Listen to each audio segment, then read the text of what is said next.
personas que están conectadas con nosotros. Hoy vamos a tratar un tema súper importante. Uno de los sectores más afectados por el COVID-19, sin lugar a dudas, ha sido la educación, porque no solamente se ven lesionados los niños, los adolescentes, los jóvenes, sino también los profesores, los padres de familia y, por supuesto, las instituciones. Particularmente este sector, que creo que es un momento de hacernos muchas preguntas, preguntas más profundas que apelen a problemas estructurales y que a propósito de la pandemia se han develado, pero que siempre han estado ahí y que siempre los hemos dejado olvidados. Hoy por hoy la pregunta que nos hacemos es si es seguro o no regresar a clases. Personalmente, creo que no estamos preparados, al menos en lo público y en el sector rural, porque de todas maneras representa un riesgo de alto contagio para niños y jóvenes de nuestro país. Pero eso es solamente la punta del iceberg. El debate es mucho más complejo y más profundo. ¿Por qué no estamos preparados? Pensemos en lo básico, en que las instituciones públicas no cuentan con la infraestructura necesaria para proveer seguridad. A esto sumémosle el transporte escolar.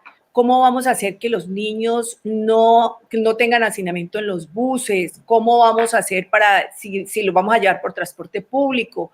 ¿Cómo vamos a garantizar que en las horas de recreo haya cero contactos y bajo riesgo de contagios? No es tan fácil.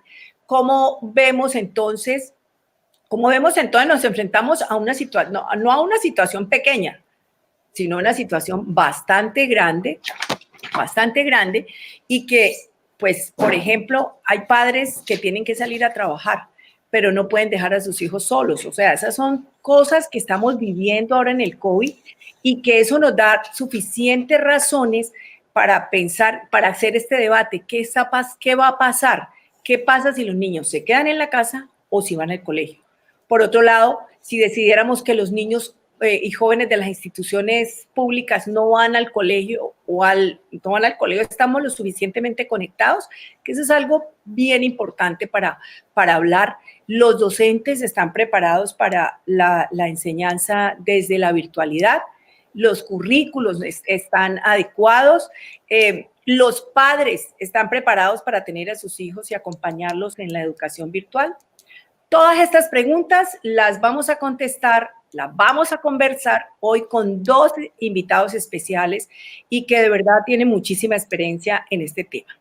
Vamos a hablar con Carolina Piñeres Ospina, es directora ejecutiva de la Red Papás, entidad que nace en el 2003 con el propósito de abogar por la protección de los derechos de los niños, niñas y adolescentes en Colombia, fortalecer las capacidades de los adultos y actores sociales para así garantizar su efectivo cumplimiento.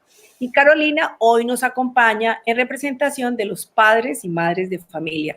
Muy buenas tardes, Carolina. Bienvenida a esta Facebook Live, a este programa. Por otro lado, tenemos a Julián de Zuviría. Es un pedagogo que ha dedicado su vida a transformar la educación. Autor de 17 libros y más de 300 artículos de pedagogía. Todo un experto. Hoy nos va a enseñar a pedagogía. Doctorado honoris causa en diversas universidades en América Latina. En la actualidad es director del Instituto Alberto Merani, profesor de maestrías en diversos países y columnista del diario El Espectador, que tengo que decirle que ahí lo vi en la entrevista. Gracias por acompañarnos, Carolina y Julián. Gracias por la invitación, Dilian. Muy amable, un gusto saludarlas, ¿cómo no? Bueno, vamos con la primera pregunta, que es la que más discusión creo que va a tener. Carolina, lo primero, lo vamos a preguntar a los dos. ¿Están de acuerdo? ¿Usted está de acuerdo con el regreso a clases presenciales en Colombia? Nosotros en Red Papás creemos que hay que recuperar la escuela para las niñas, los niños y los adolescentes. Imagínate que estamos ante un problema social enorme. Para muchas niñas, niños y adolescentes, la escuela es su entorno protector por excelencia, donde no solo reciben la educación, reciben buena parte de la alimentación, y sus maestros y sus compañeros también son parte de ese entorno que los cobija y los protege. Entonces creemos, no sabemos cuándo y no sabemos cómo, porque como bien tú lo decías, hay que generar esas condiciones, pero un poco la apuesta de Red Papás y la propuesta de Red Papás es recuperemos el entorno protector que es la escuela para las niñas, los niños y los adolescentes.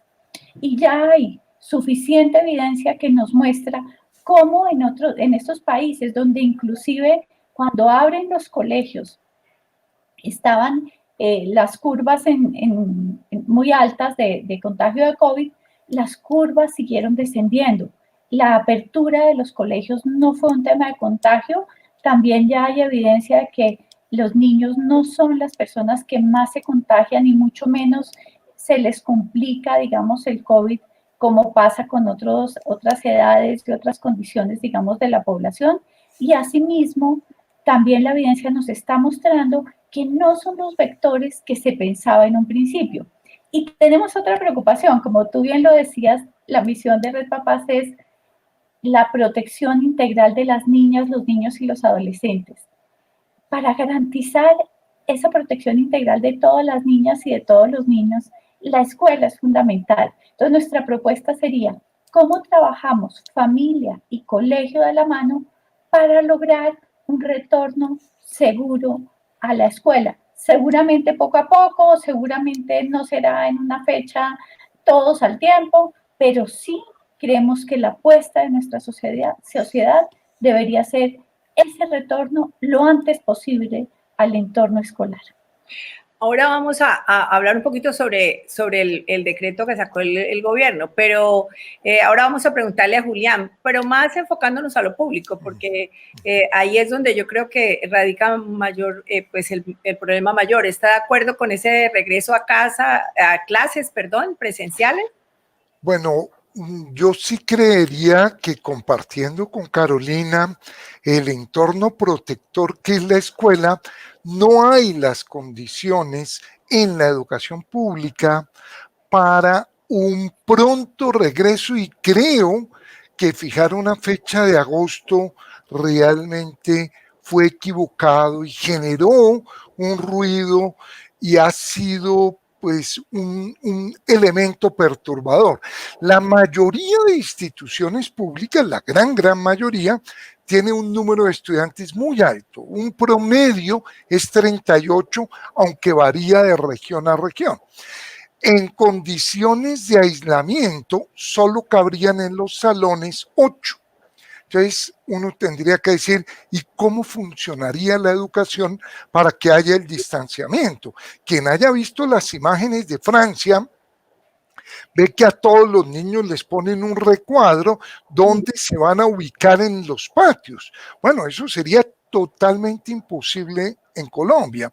Entonces, es muy preocupante. La secretaria de Educación de Antioquia le mandó una comunicación a la ministra y hizo público que en 500 colegios no hay agua. No hay agua.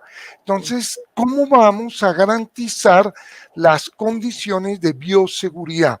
Yo creo que si bien el país tiene que encontrar una solución, la solución no es pensar en un retorno en agosto. La solución va a ser vía virtualidad y mucho cuidado con los pequeños. Realmente la estrategia del país sí tiene que ser cómo garantizarle la educación presencial a los más pequeños. Pero eso solo lo podríamos hacer si logramos que los jóvenes estén en sus casas. Por lo tanto, aquí no hay opción. Alternancia quiere decir presencialidad y virtualidad. Y estamos muy mal en ambas. Entonces, o sea que el decreto que hace el gobierno, que son los lineamientos para la prestación del servicio educativo, pues en alternancia, donde no solamente hablan de pues el tema de la bioseguridad, sino que también habla de toda la parte pedagógica, cómo podría ser para poder estar así en esa alternancia. O sea que usted cree que no se puede aplicar en agosto, pero que sí podríamos irla haciendo progresivamente para decir, por ejemplo, en enero podemos comenzar. Claro, el país tendría que programarse de distintas maneras. Uno, ¿cómo garantizamos que el menor número de niños vaya a la escuela? ¿Para qué? Para que las escuelas se dediquen a aquellos niños que tengan padres que tienen que trabajar. Eso es totalmente comprensible. Entonces, ¿cómo lo logramos? Solo hay una opción: Internet.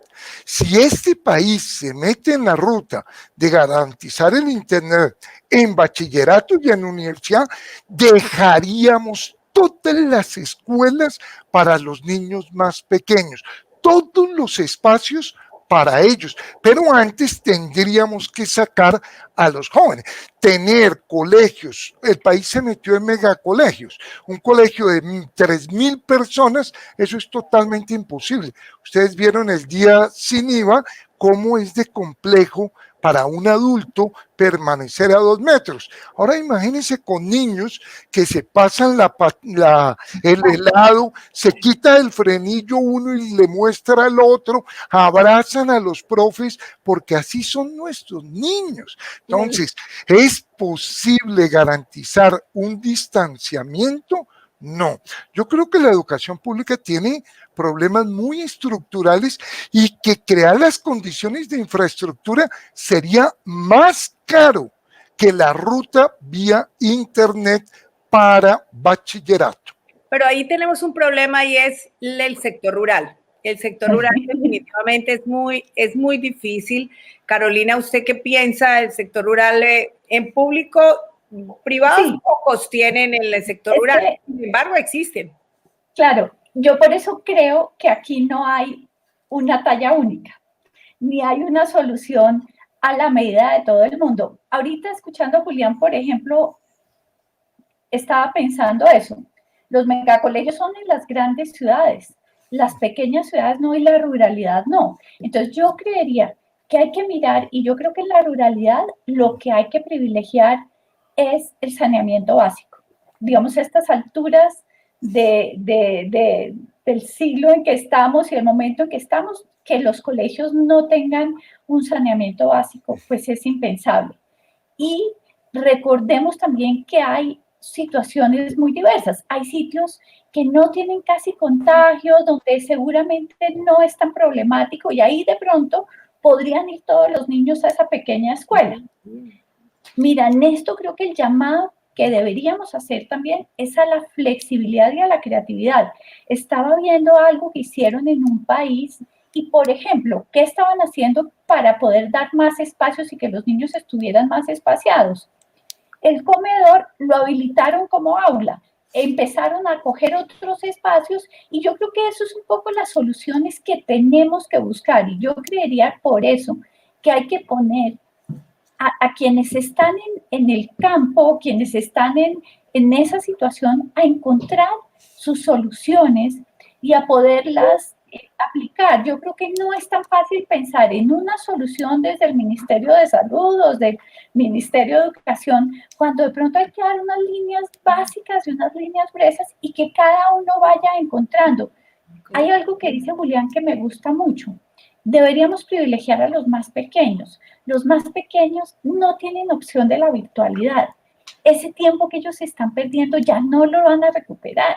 Esos 3 primeros años de vida, esa ventanita, por ejemplo, para los centros de desarrollo infantil, es fundamental. Y hay que ver cómo priorizamos y cómo damos rápido ese movimiento hacia allá. Son niños que requieren mucho cuidado y si los padres entran a trabajar, tenemos que ver la manera de que se pueda apoyar ese cuidado desde lo público, desde los centros de desarrollo infantil, desde las escuelas. Entonces yo creo que si esto nos está haciendo un llamado a la flexibilidad, a la creatividad y como te decía, a que esto no es una talla única y en lo rural, el llamado que haría yo aquí es el tema de saneamiento básico.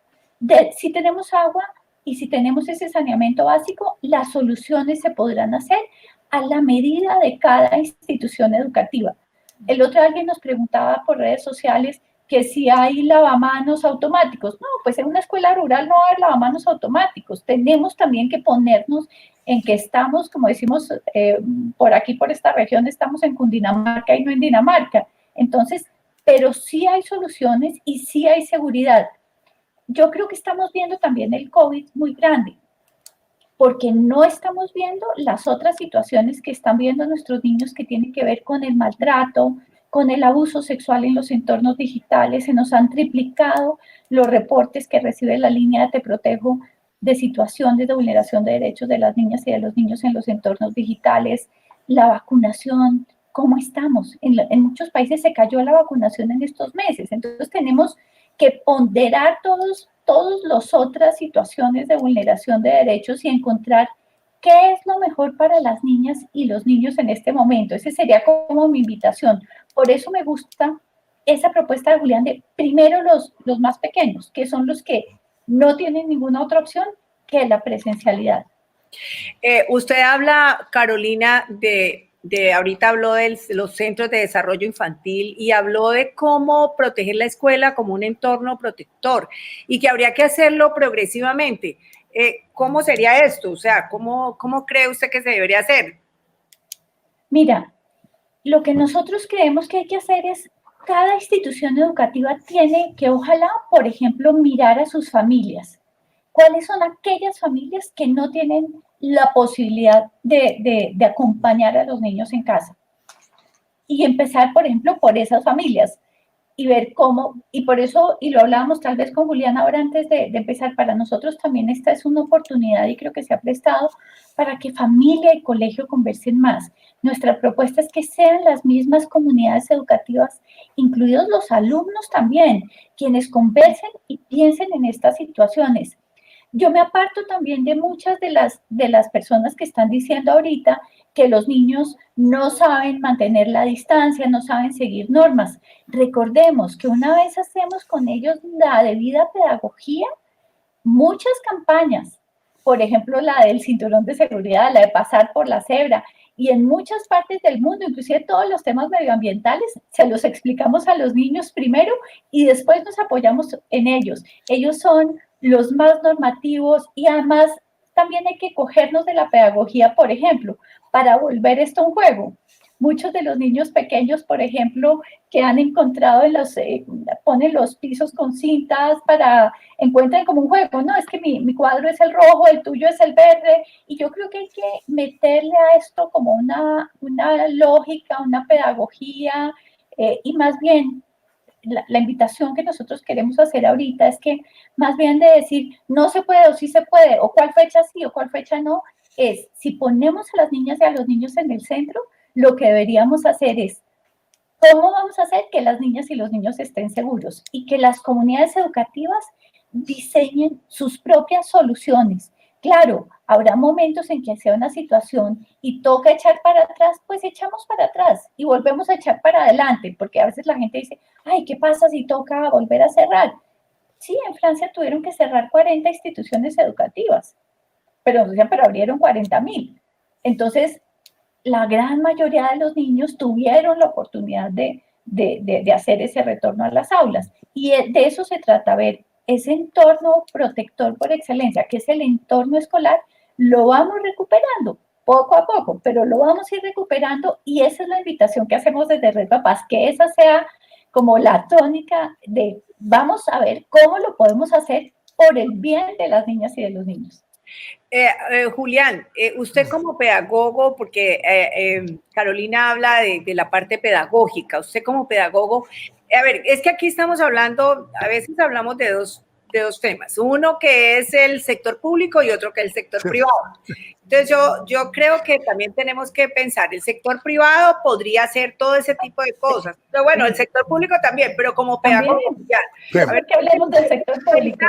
Y más que ha pasado ahora en la época del COVID, y si es posible hacerlo también, como dice Carolina, desde la pedagogía. Yo creo que sí, los niños aprenden muy fácilmente, pero bueno, yo quiero que usted nos lo cuente y nos lo diga. Realmente, un colegio no son los edificios, sino son los climas, las relaciones, las interacciones, los niños, los profes. Por lo tanto, la virtualidad, si la tuviéramos, podría funcionar muy bien con jóvenes, con jóvenes. En el caso de los niños, ¿qué le pasa a un niño? Que un niño muy pequeño no tiene la autonomía, un niño muy pequeño no tiene la lectura, por lo tanto tiene que estar un padre ahí al lado. Entonces, ¿esto qué ha generado? Que en los estratos altos los padres acompañaron a los niños si tenían la conectividad, pero que en la educación pública no podían los padres acompañar y no tenían la conectividad. El 66% no tiene, de todos los estudiantes de educación pública, no tiene la conectividad. La tiene el colegio, pero no la tiene el niño en el hogar. Entonces, desde el punto de vista pedagógico, la clase puede funcionar. Tiene mucha ventaja la presencialidad, porque ver a un niño reírse, abrazar a otro, jugar fútbol con uno, preguntarle a un profesor, cantar, no, eso es bellísimo y eso es irreemplazable. El problema es que no hay las condiciones de la presencialidad en la educación pública. Yo insistiría en una idea compartiéndola con Carolina, y es: el país es un país muy diverso y en ese sentido no es bueno pensar en unos lineamientos, porque los lineamientos, la pregunta no es si quedaron bien hechos, la pregunta es: ¿se pueden aplicar o no se pueden aplicar? En el 90% de los colegios no se pueden aplicar. No hay las condiciones. Entonces son unos lineamientos muy bonitos, muy interesantes, que 2 metros, perfecto. Ahora, si vamos a servir el almuerzo con esos lineamientos, el almuerzo se demora 9 horas. Entonces, ¿a qué hora empezamos? Porque se piensa desde Bogotá, Julián. Sí, 9 horas. Bueno, y en los buses, ¿cómo hacemos? No, esos lineamientos no fue buena idea. Lo que ha debido hacer el ministerio es convocar, como está diciendo Carolina, convocar a las comunidades y ver cómo cada uno, ejemplo, todos los municipios sin COVID deberían tener la escuela no en agosto, mañana abiertas, porque ¿por qué hacen esos niños si en el municipio no hay COVID? Mañana deberíamos abrir en esos. El problema complejísimo van a ser las grandes ciudades, ese sí va a ser complejísimo. Por eso ya se manifestaron en contra, secretario de Educación en Antioquia, en Medellín, en Barranquilla, en Atlántico, en Bogotá, dijeron: no, un momento, es muy temprano. No, desde el punto de vista pedagógico, la presencialidad es insustituible, es lo más importante, pero no es posible. Como no es posible, tenemos que generar las condiciones. Hay una ruta que es la que he señalado, y es: si logramos mejorar la conectividad, vamos sacando niños de los colegios. Esa es la meta en la que debería estar este país. ¿Cómo pasamos en las empresas lo mismo? ¿Cómo una parte pasa al teletrabajo? Si logramos eso en la educación, resolvemos el problema. Lo que pasa es que no se ha pensado, y hay otros puntos por señalar. Televisión. La televisión tendría que estar funcionando muy bien y no está funcionando. Yo he hecho todos los estudios de seguimiento y solo el 3% de los niños están viendo televisión. Eso es gravísimo para el país. Radio se está usando poquito y tendríamos que ir trabajando para garantizar, porque, y con esto termino, la educación es un derecho. Entonces hay que garantizarlo, hay que buscar todas las estrategias y hay que combinarlas. Si hubiera la ministra convocado a rectores, a secretarios, a expertos, a profes expertos por áreas, hubieran hecho una televisión muy buena, muy interesante, y eso estaría ayudando como parte de la solución. No lo ha habido, y el problema es que ya van 3 meses, y eso sí empieza a ser muy delicado para el desarrollo de los niños. Inclusive la televisión regional, por ejemplo. Esa podría ser una muy buena oportunidad, además porque a veces Claro. más fácilmente la televisión regional a la nacional. Entonces, a mí me parece esa una muy buena propuesta, y creo que se debería hacer no solamente si los niños van al colegio, también creo que se debería seguir preparando para eso, porque si no nos coge otra pandemia y no supimos qué hacer y quedamos iguales. Te pongo un ejemplo chiquitico. Si tú organizas un debate de jóvenes en la televisión regional, en Telepacífico, eso sientas a todos los jóvenes, porque qué maravilla ver una discusión de si deben volver a clase o no. Este mismo debate, pero entre jóvenes. Ahí tienes tú a los jóvenes. Si pones uno, si fracking sí o fracking no, si cualquier debate, que hay miles de debates, pues los jóvenes estarían dichosos viendo un buen programa y representados e identificados con ellos. Eso para cerrar. Eso me parece muy bien. Carolina, cuando hablamos de colegios privados, yo leí que los colegios privados habían decidido no ir a la presencialidad hasta enero. Es eso cierto, pero cuando usted habla del entorno protector, los colegios privados van a hacer ese trabajo de poder irse preparando, como usted dice, para cuando se regrese al colegio. Bueno, creo que nuestro debate hoy debería estar más centrado en lo público. De lo privado, digamos, hubo una asociación de colegios privados que dijo que no estaba dispuesta a regresar al colegio. Sin embargo, creo que después salieron todas las demás asociaciones de colegios privados a decir que no, que se estaban preparando para regresar al colegio. Entonces yo creería que los privados no deberían ser, digamos, el foco de nuestra preocupación. Primero por lo que dice Julián, porque han tenido, digamos, de todas maneras, aunque no quiero minimizar el impacto para esas familias, ni mucho menos, y especialmente para muchas de ellas que tienen niños pequeños, que sus padres ya también están regresando a los trabajos, entonces para ellos ha sido difícil. Sin embargo, siento que son padres que participan mucho más activamente en los colegios, que tienen una mejor comunicación, y yo creo que la gran mayoría de colegios privados está preparando el regreso al colegio, y además ellos tienen una lógica que funciona también porque el padre de familia paga y exige por sus servicios. Entonces creo que el foco de la discusión en este momento debería estar más en lo público, Dilian. Y quisiera rescatar algo de lo que hemos conversado que creo que es muy interesante. Julián nos dice, el foco del problema no es, digamos, de lo que puede ser los problemas de transporte, el contagio, está más en las grandes ciudades, no en las pequeñas ciudades ni en lo rural. Entonces, fíjate cómo, y eso se reitera en que un lineamiento para todo el mundo pues no funciona. Y en la ruralidad, yo quisiera insistir la importancia, si estamos hablando de lo público y si estamos hablando de ruralidad, de que un llamado muy importante al gobierno debería ser en este momento ese esfuerzo por el saneamiento básico, no solo por el COVID, como lo decíamos ahora, por todas las demás cosas y las demás situaciones. ¿Cuántos niños que a veces no llevamos esos números y esas cifras, pero tienen situaciones relativas a otra cantidad de enfermedades diarreicas, de otra cantidad de cosas que son también fruto de ese problema? Entonces yo creo que el tema de saneamiento básico debería ser algo como que el COVID nos trajo eso a la cara, y en términos de inequidad, y si estamos aquí hablando de derechos, recordemos que ese derecho a la salud empieza por el saneamiento básico. Entonces no debería haber ninguna institución educativa que no cuente con saneamiento básico.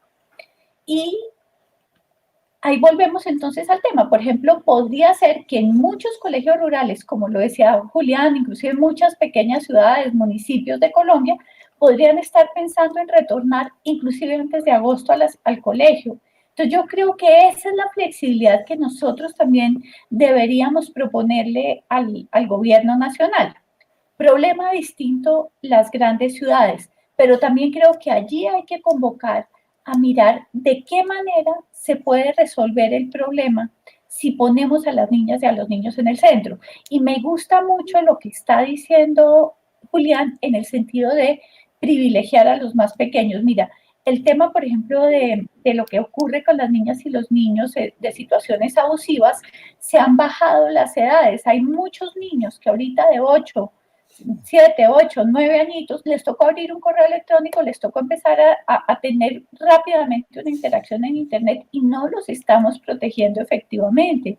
Entonces yo creo que si estamos hablando que son los jóvenes y los adolescentes los que, digamos, entre comillas, sacrificamos un poquito, aunque también me preocupa porque para ellos es muy importante también ese contacto con pares, pero podría buscarse, digamos, esas soluciones de pronto de cada uno. Y yo hay en algo que creo que Bogotá ha tenido razón, y es que no sé si ustedes lo sienten igual, pero semana a semana nos está cambiando la información, semana a semana está cambiando la evidencia que hay sobre esto, semana a semana nos van llegando también qué está pasando en otros países, cómo le fue bien a uno, cómo le fue mal a otro, además para que de pronto no hagamos ese tipo de cosas.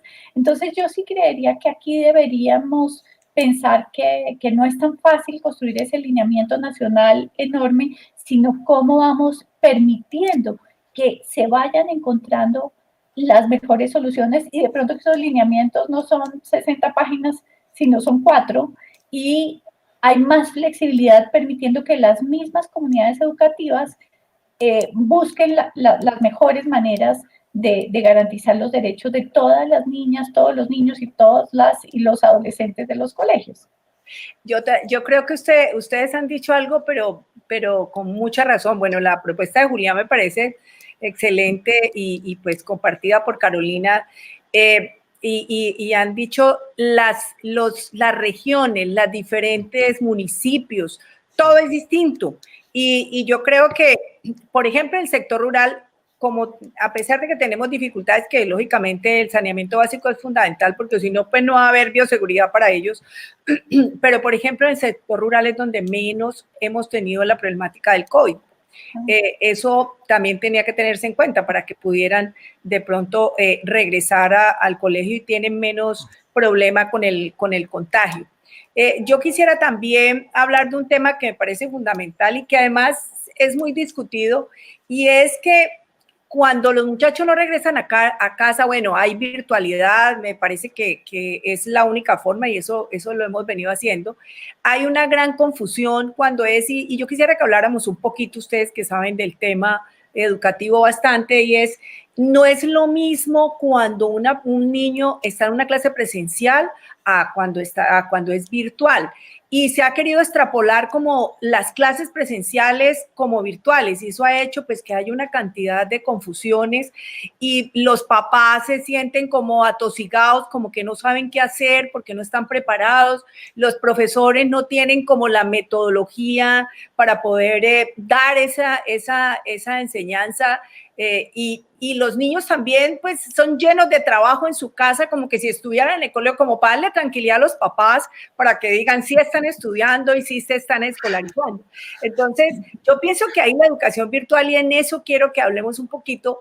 No solamente es pensar en que yo tengo un computador y tengo la virtualidad, sino que también, pues, lógicamente tenemos que pensar en la metodología de enseñanza y aprendizaje. Y ahí, pues, a Julián, que es experto en el tema, además que veo que le encanta la virtualidad. Pero mira. ¿Cuál es el mayor problema que tienen los profesores o la educación en general, pues, al momento de asumir este proceso de educación virtual?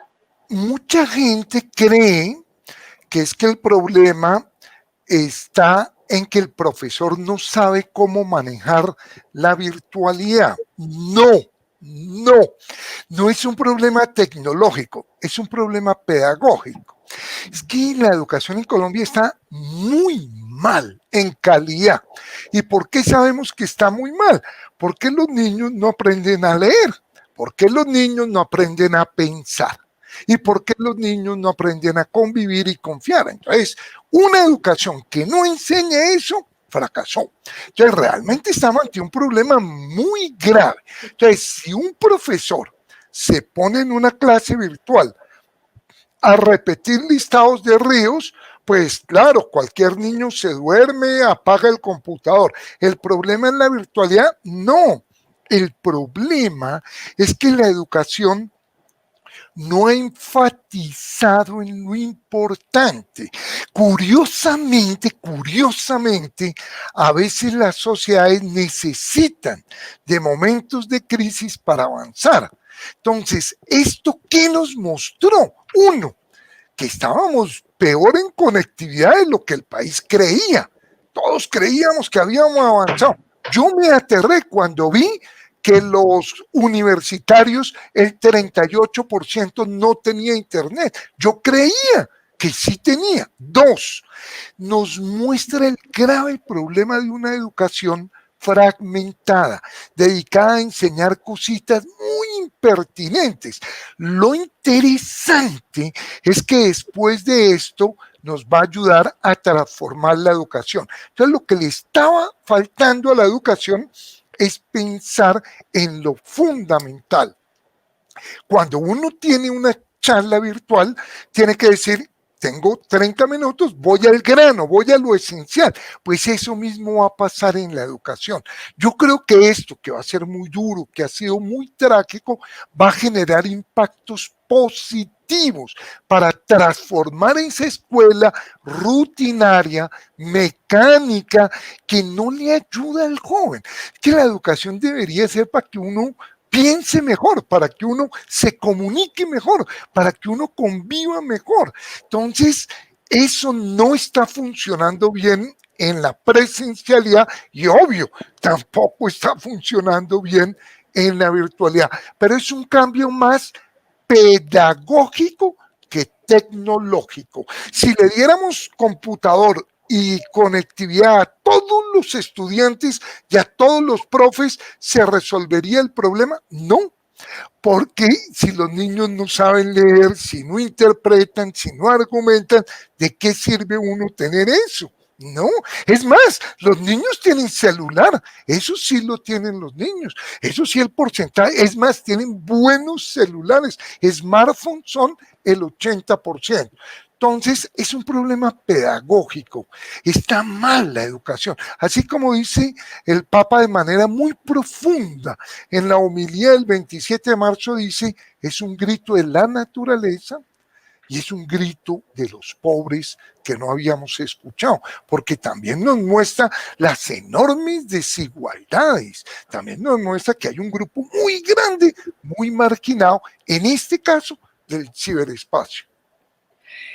Carolina, ¿cómo cree usted que han tomado los padres? Porque hay muchos padres que sienten que sus hijos no están aprendiendo y también creo que hay algunos jóvenes que dicen lo mismo. Yo he hablado con muchos jóvenes que no es lo mismo la virtualidad, incluso, pues, como para ampliar un poquito en la universidad, yo he hablado con estudiantes universitarios y nos dicen, no, pero si es que para nosotros es mejor la presencialidad. Yo virtualmente no aprendo lo mismo. ¿Usted qué piensa, Carolina? Pues mira, casualmente esta semana tuve la oportunidad de estar en un webinar también que había digamos, gente de Antioquia conversando, una psicóloga, el director de un centro de desarrollo infantil, y realmente ellos decían, le hemos preguntado a los niños y lo que los niños dicen es, quiero volver a mi colegio, porque es que yo creo que algo bonito que ha pasado en todo esto, y lo compartimos también con Julián en mayo, el Día del Profesor, era que aprendimos no solo a valorar el colegio, sino de manera muy especial a valorar a los profesores, los papás y las mamás también, ¿no? Como, bueno, esto que hacen los profesores por nosotros no tiene nombre, hicimos ahí, nos unimos a la campaña de Julián también de agradecer y de dar cariño y dar afecto también a los profes en este día, digamos, tan importante. Entonces, yo sí creo que no se aprende igual. Y ahora, lo conversábamos esta mañana también con Francisco Cajiaba en otro espacio y decían, bueno, los niños están aprendiendo otras cosas que no son menores tampoco. Entonces, hay niños que dicen, no, yo aprendí a cocinar, esta relación ya no es con los pares, sino es una relación más con otras generaciones, que también, digamos, es positivo.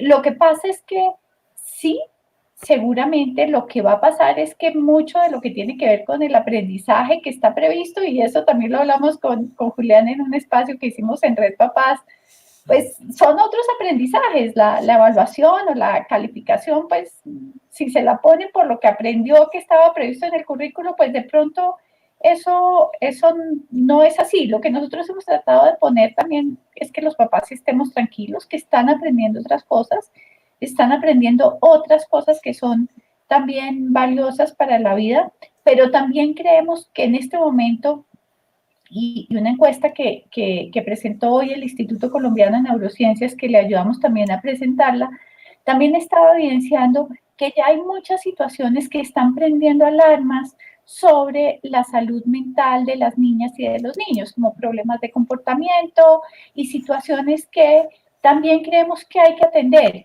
Por eso mismo también es que empezamos a decir, listo, ya aprendimos otras cosas, nos movilizamos de otra manera. Yo creo que para los papás y mamás, especialmente los de primera infancia, ha sido muy difícil porque muchos de ellos se llevaron esa carga laboral a la casa y con el cuidado de los niños, pues la cosa se estaba poniendo, digamos, muy compleja. Entonces yo sí creo, Dilian, que los niños no aprenden lo mismo, aprenden seguramente otras cosas.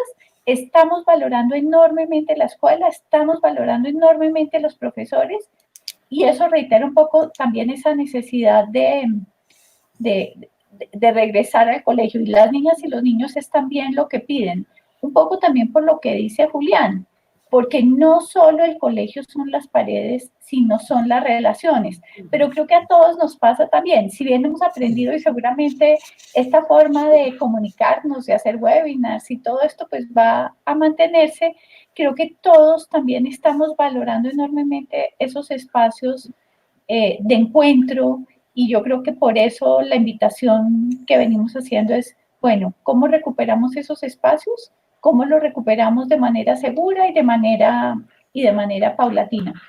Y creo que el tema también de los cambios que hay que hacer, pues son muy importantes. Yo creo que no deberíamos salir igual de lo que entramos, y ojalá también los papás mucho más tecnológicos, mucho más involucrados en la educación, en el colegio de sus hijos. Ese sería, digamos, el sueño que tenemos desde Red Papás, y esperamos que este tiempo nos sirva también para construir unas mejores relaciones y unas mejores alianzas entre familia y escuela. Yo creo que de eso hemos aprendido mucho. Dilian, ¿tú me dejas referirme a lo anterior? Sí, yo le iba a preguntar sobre eso. ¿Cómo identificar como el hecho de que virtualmente no se aprende igual? ¿Qué habría que hacer, Julián? No, en realidad uno, desde el punto de vista cognitivo, aprendería igual. O sea, y uno podría dar una clase, es que una buena clase es un buen profesor y un buen alumno y un buen tema. Platón daba clases bajo un palo de mango. O sea, no es el edificio. Lo que extrañan miles de niños no son sus clases de matemáticas, son sus amigos, son el espacio pues del recreo, es para jugar. Cuando ellos dicen que quieren ir al colegio, no es verdad que uno aprenda menos. Hay digámoslo, se ha demeritado la educación virtual. Lo que pasa es que mirar a los ojos, lo que pasa es que el contacto físico sí es emocionalmente muy importante, no cognitivamente, pero emocionalmente sí es decisivo. Entonces, lo que están extrañando ellos, los niños y todos, son los abrazos, es un poquito la sonrisa, la mirada pícara, compartida. Entonces, más de tipo emocional, pero uno puede aprender muy bien con un muy buen profesor. En ese sentido, si el mismo profesor da la clase presencial o la da virtualmente, no hay tanta diferencia, no es válido. Y cuando los padres dicen que es que les deja muchas tareas, sinceramente es falso. Lo que pasa es que ahora no están los profes. Entonces, los papás ven que sus hijos son poco autónomos y un niño poco autónomo aprende lento. ¿Qué pasa en el colegio? Pues que ahí hay un profe todo el tiempo apoyándolo y eso no lo veía antes el padre. Es mentira que se estén dejando muchas tareas. Los estimativos es que se está dejando el 10% de las tareas que antes se dejaban, pero ahora los profes no pueden acompañar, porque es que hay que decir que hay que felicitar a los profes. Han hecho un gran esfuerzo, pero las condiciones son muy malas, porque ellos se comunican por el WhatsApp, ellos llaman por teléfono, eso es muy bonito, eso está muy bien, pero eso no es lo mismo que educación, que desarrollo, que mediación, que acompañamiento, no. Eso es un nivel bajito el que hoy en día se está dando por carecer de recursos más de tipo virtual.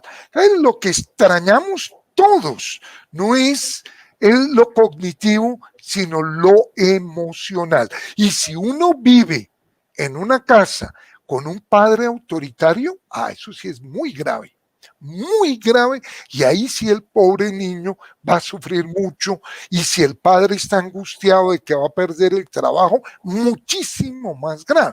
Esta es una situación y este dato me parece muy importante tenerlo en cuenta. Son 12 millones de niños y jóvenes. 10 en los colegios y 2,5 millones en las universidades. Esto es más complejo que abrir toda la industria del país, donde hay 6,5 millones de trabajadores. Hay el doble de niños y de jóvenes que de trabajadores formales. Por lo tanto, esto no puede salir una directriz, hagan. No, esto es complejísimo. Esto tiene que ser decidido por las alcaldías, las gobernaciones y por los colegios. No vale la pena trazar un lineamiento para 12,5 millones, que esto es una población gigantesca, que si usan buses, pues ahí sí los riesgos son muy complejos. Por eso creo que el trato tiene que ser muy diferenciado. Lo importante es que todos aprendamos. También nosotros hemos aprendido, los educadores, a reconocer que el papel de los padres ha sido de un buen grupo una maravilla.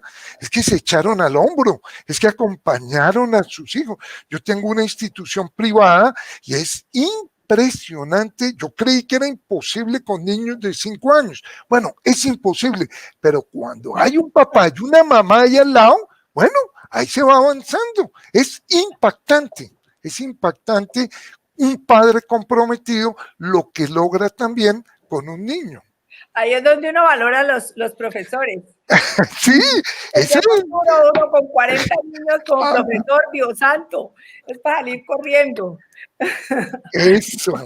Sí, no, pero también lo que decía Carolina me parece importante, ¿no? Y es el tema de salud mental. De verdad se afecta, primero porque pues la mujer tiene el oficio de la casa, atender al esposo, atender a los hijos, estudiar con los hijos. O sea, no crea, es bastante difícil, es bastante duro. Y todavía cuando viven o conviven en unos espacios muy pequeños, eso ahí se empieza a afectar y ahí es donde es la violencia y esas cosas. Y yo creo que eso tenemos que mirarlo muy bien para poder lograr mejorar pues el bienestar de nuestros niños y nuestros adolescentes. Bueno, yo quería salirme un poquito del tema, preguntarle algo a Julián y a Carolina que piensan en el tema de universidades, que yo les decía ahora antes de que comenzáramos. ¿Qué piensan ustedes al respecto de las universidades? Mire, yo he escuchado universidades públicas, y bueno, las públicas no, pero las privadas sí. Sí, he escuchado a papás que dicen, o a jóvenes que dicen, no, yo no me voy a matricular este semestre, porque es que si estoy virtual, pues yo no me voy a matricular, yo no aprendo lo mismo. Y los papás también dicen lo mismo, además porque tampoco tienen recursos, muchos no tienen recursos para pagar la universidad privada, pero la pública, uno cree que pagar 100,000 pesos o 200,000 pesos al semestre es muy poquito, pero para una persona pobre que está en la universidad pública, pues es muy difícil poder pagar esos recursos. Y ahora estamos viendo cómo hay marchas y cómo hay paros en las universidades, en algunas pues que son públicas, precisamente por el valor de las matrículas. ¿Ustedes qué piensan al respecto? Mira, hay que analizarlo de manera independiente, la pública y la privada. En la pública, en contra de lo que cree la mayoría de la población, las matrículas son muy costosas en las regiones. En las ciudades no, pero en las regiones sí. ¿Eso por qué pasa? Porque hoy los recursos de las universidades públicas, la mitad provienen de venta de servicios, uno de ellos es de ahí. Entonces, de allí la importancia de un programa como Generación E, que busca que a mediano plazo la matrícula 500,000, 600,000 pase a ser cero de el estrato 1 y 2. Ese en el caso de la pública, que decidió ya la pública, no vuelven en el otro semestre. Ya las universidades públicas ya comenzaron a tomar prácticamente todas, ya habló el presidente del CHUE. En el caso de las privadas, la situación es complejísima, porque se pronostica una deserción del 50% en posgrado y se pronostica una deserción del 20 al 25% en pregrado. Eso conduciría a un problema totalmente crítico de deserción masiva. ¿Qué están haciendo las universidades? Disminuyendo los valores de las matrículas. Sin embargo, hay que entender que a las universidades no les bajaron los costos, no han bajado. Es más, ni siquiera de los servicios, porque los servicios no van a medir y siguen cobrando lo mismo antes. Por lo tanto, sí se requiere un apoyo por parte del Estado para evitar básicamente que uno, deserción. O sea, sería dramático que la mitad de los estudiantes de posgrado de este país el próximo semestre, ¿qué se van a quedar haciendo? O sea, si retiran sus carreras sería gravísimo para el país y eso sí hay que impedirlo. En el caso de la universidad pública, pues hay que acompañar mediante un acuerdo regional, mediante un acuerdo de distintas fuentes para que efectivamente los cobros por este semestre sean más bajos. Tiene que ser así porque los padres sin empleo, 60% piensa que va a perder el empleo, entonces el riesgo es muy alto. El argumento que no es válido es que uno aprende menos en la virtualidad. Es el único que no es válido. Todo lo demás es cierto, es muy complejo, emocionalmente es muy duro, pero podrían y deberían seguir. Todas las universidades colombianas podrían pasar a la virtualidad con un pequeño problema y es aquellas que tienen materias muy prácticas y esas sí tienen que ir, medicina, arquitectura, laboratorios, pero entonces como la población es menor, ahí no hay ningún problema. Eso es lo lógico. Tienen que ser soluciones diversas. Muy bien, Julián. Carolina, yo sé que no es su nicho, los universitarios, pero bueno, si quiere opinar sobre ello, porque quisiera escucharles, pues, ¿qué otras consideraciones tienen ustedes con respecto a este tema de volver al colegio y de la calidad si es virtual? Carolina. Sí. Bueno, yo, como te decía, no, mi tema de trabajo no es ese. Sí, soy mamá de de tres, y mis tres hijos que ya son adultos están en este momento en posgrados, entonces yo lo vivo desde el otro lado, desde el rol de mamá, y es un drama. Mi hija menor no está estudiando acá, pero sus laboratorios para ella son fundamentales. Entonces me decía, mamá, me vine a hacer un posgrado y ahora mi universidad es virtual y le tocó, digamos, el semestre pasado hacer solo medio semestre, y obviamente su deuda y todo, pues son ya preocupaciones de estos hijos adultos, pero lo vivo pues en carne propia, y los otros dos también están pensando si aplazar o no aplazar. Bueno, esas son unas decisiones pues difíciles y complejas. Quería simplemente hacer una acotación a lo que hablábamos ahora de si uno aprende igual en la virtualidad. Y creo que pues Julián tiene toda la razón. El punto y complejo de la virtualidad que nosotros recibimos de las familias, por ejemplo, es que hay personas que dicen es que en la casa estamos 3, 4 personas tratando de conectarnos, cuántos dispositivos hay disponibles, el ancho de banda, pues hay muchas cosas, digamos, que complejizan eso.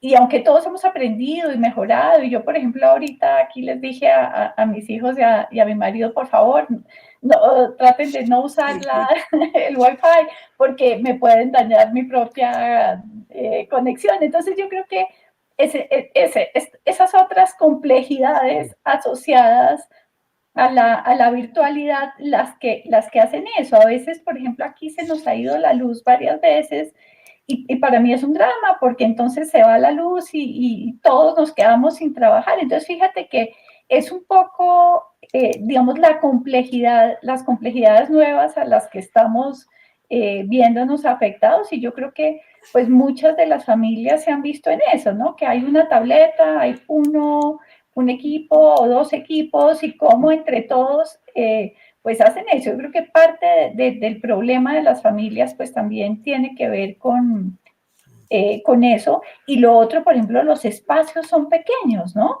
Entonces, en un espacio pequeño, donde alguien está trabajando, el niño está en su clase, pues son cosas que estamos viviendo todos en el día a día y en la cotidianidad. Entonces, tu atención no es tan fácil que esté tan centrada en ese excelente profesor. Yo he acompañado clases, por ejemplo, universitarias que me han invitado en los últimos meses y la gran mayoría de los universitarios, por ejemplo, tiene apagadas sus cámaras y yo creo que eso hace también que haya menos conexión, digamos, y facilidad de entender y uno no sabe ellos allá, cada uno en su casa, qué realidad está viviendo. Digamos, yo creo que es más esa complejidad, digamos, que ninguno de nosotros está tampoco en las condiciones ideales. Por eso yo también creo que tenemos que empezar a movernos hacia un regreso al aula o al regreso al aula universitaria también, con todos los cuidados, pero entendiendo que seguramente las condiciones ideales no las tendríamos. Un poco lo que hablábamos del lavamanos hiperautomático, pues seguramente no, pero nos inventaremos la manera para que todos podamos lavarnos muy bien las manos con agua y con jabón las veces que sean necesarias al día.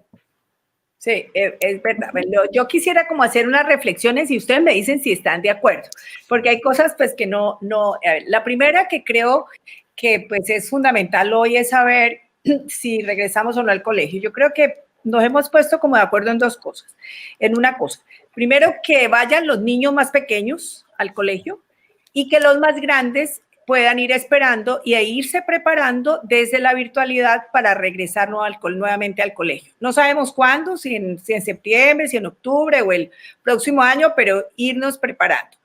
Lógicamente, Carolina es más dice, tenemos que ir regresando, ir trabajando en ese entorno protector, pero yo creo que esa propuesta intermedia entre que los chiquitos vayan al colegio y los otros desde la virtualidad, creo que es una propuesta interesante. Además, desde el punto de vista de infraestructura para los colegios público, la infraestructura física, el saneamiento básico, la ruralidad, pues es distinta y allí la bioseguridad no se va a poder proveer como quisiéramos. Esa yo creo que es otra y que lógicamente el gobierno, una propuesta es el gobierno tiene que dedicarse a mejorar la infraestructura sanitaria, sobre todo el saneamiento básico de los colegios y las escuelas. Cuando hablamos de si vamos a regresar o no, ahí el transporte escolar pues es un riesgo bastante alto y entonces también eso lo hablamos.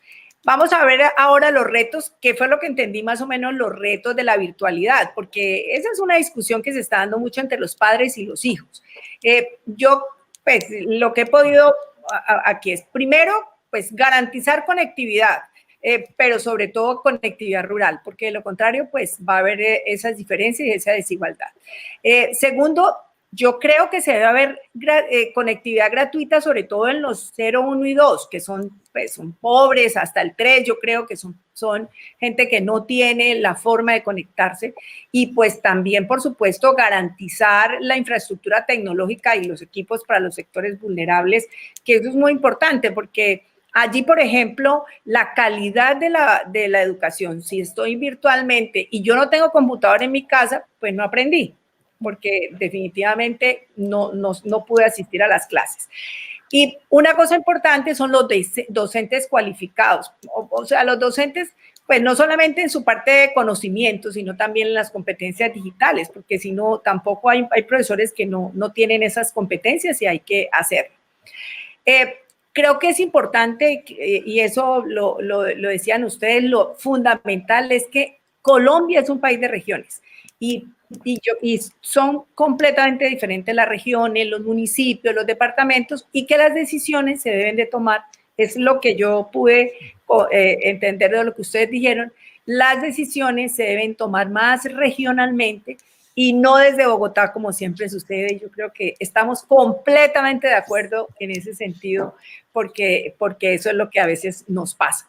Y bueno, yo creo que sí es necesario ir creando estrategias y recursos para mejorar las capacidades institucionales, para afrontar pues los retos que vienen, porque de lo contrario, pues los que son pobres van a quedar más excluidos socialmente, van a ser más pobres porque no van a tener la mejor oportunidad de la vida, que es tener educación. Más o menos eso es lo que les entendí, no sé si están de acuerdo. Quería como decirles que, bueno, de verdad les agradezco mucho el haber estado conmigo con nosotros, porque hay mucha gente que nos está viendo, a que en este programa tan importante como es la educación. Mi papá fue maestro y les quiero decir que lo primero que me decía él, la mejor herencia que yo les dejo es el estudio. Esa es la mejor herencia, yo no les voy a dejar más nada, porque además pues, no tenía más que dejarnos, pero nos dejó lo más importante, que fue el estudio y la formación, por supuesto. Entonces quería despedirme de ustedes, muchas gracias, fue súper enriquecedor. Yo creo que toda la gente que está viendo esto va a quedar como muy clara qué es lo que se debe hacer para la calidad de la educación, qué es lo que se debe hacer en el tema de regreso al colegio, y pues quería darle las gracias para que ustedes se puedan despedir de la gente que nos está siguiendo. Carolina, muchas gracias, Julián. Lilian, muchísimas gracias, gracias de verdad a toda la audiencia, y ojalá pues podamos recuperar ese entorno escolar para nuestras hijas y nuestros hijos. Julián. Bueno, muy amable por la invitación. Yo termino con tu misma idea.